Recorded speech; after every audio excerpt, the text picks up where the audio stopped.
జరిగే ఎన్నికల నుండి వైదొలుగుతున్నాడని చెప్పినాడు. కాబట్టి ఇప్పుడైనా అందరూ కలిసికట్టుగా ఉండి ఆ జగన్మోహన్ రెడ్డి గారు ఎవరిని ఆశీర్వదించి మన నియోజకవర్గానికి పోటీ చేయమని పంపించిన వారి యొక్క గెలుపు కోసం అందరూ ఇప్పటికైనా కలిసి కష్టపడి కృషి చేయండి.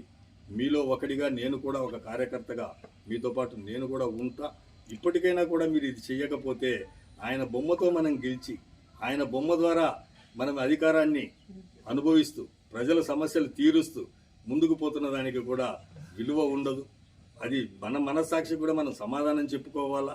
ఎంతసేపు ఉన్నా కూడా ఎట్లా ఏంది మనసు వ్యక్తిగత స్వార్థమే కాదు, ఎవరమైనా చూసుకోవాల్సింది మనం ఉన్నటువంటి మన పార్టీ బాగుండాలా, మన నాయకుడు బాగుండాలా, తద్వారా ప్రజలకు సేవ చేయాలనేటువంటిది ప్రతి ఒక్కళ్ళలో ఉండాలి. కాబట్టి దయచేసి విజ్ఞప్తి చేస్తా ఉన్నా, ఈ రోజుటికైనా కూడా నేను పక్కకు తప్పుకున్నాను. కాబట్టి మీరు సంతోషంగా పార్టీ యొక్క అభ్యర్థిని అందరం కలిసికట్టుగా గెలిపించుకునేదానికి రండి. నేను కూడా ఒక కార్యకర్తగా ఉంటానని కూడా పదే పదే మీకు విజ్ఞప్తి చేస్తూ ఉన్నా. అలాగే జిల్లా పెద్దలను కూడా కోరుతా ఉన్నా, మీరు మేము మనందరం కూడా ఈరోజు ప్రజలకు ఏదైనా సర్వీస్ చేస్తున్నాము, గౌరవం పొందుతున్నామంటే పార్టీ ఉంది కాబట్టి ఆ పార్టీలో ఉన్న ప్రతి ఒక్కళ్ళు మన కుటుంబ సభ్యులే.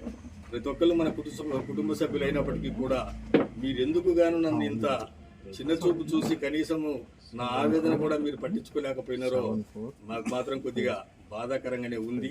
మేము ఎంతో ఒకవేళ వ్యాపార కులస్తుంది అయినప్పటికీ కూడా ఇంత జిల్లా పెద్దల్లో కూడా నన్ను ఇంత చిన్న చూపు చూడడం అనేది కూడా బాధ అనిపిస్తుంది అనేది కూడా వ్యక్తపరుస్తూ, ఫైనల్గా 2009వ సంవత్సరంలో నన్ను ఆశీర్వదించి గిద్దలూరు నియోజకవర్గానికి పంపించినటువంటి మెగాస్టార్ చిరంజీవి గారికి, నన్ను ఆశీర్వదించి మొదటి దఫా శాసనసభ్యుని చేసినందుకు గిద్దలూరు నియోజకవర్గ ప్రజలకు, ఆ రోజున్నటువంటి కేడర్ మొత్తానికి, అలాగే ఓడిపోయినప్పటికీ కూడా నన్ను వెన్నంటి ఉన్నటువంటి తెలుగుదేశం పార్టీలో ఉన్నటువంటి నాయకులకు, నన్ను ఆదరించిన వ్యక్తులకు, అలాగే 2019వ సంవత్సరంలో రాష్ట్ర చరిత్రలోనే రెండవ అతి పెద్ద మెజార్టీ ఘనత నా పేరున రికార్డు ఉండేలాగా నన్ను ఆశీర్వదించి పంపించిన గౌరవ ముఖ్యమంత్రి వర్యులు జగన్మోహన్ రెడ్డి గారికి, అలాగే గిద్దలూరు నియోజకవర్గ ప్రజలకు అందరికి కూడా ఎల్లవేళలా నేను కృతజ్ఞతగా ఉంటానని చెప్పేసి కూడా విజ్ఞప్తి చేస్తూ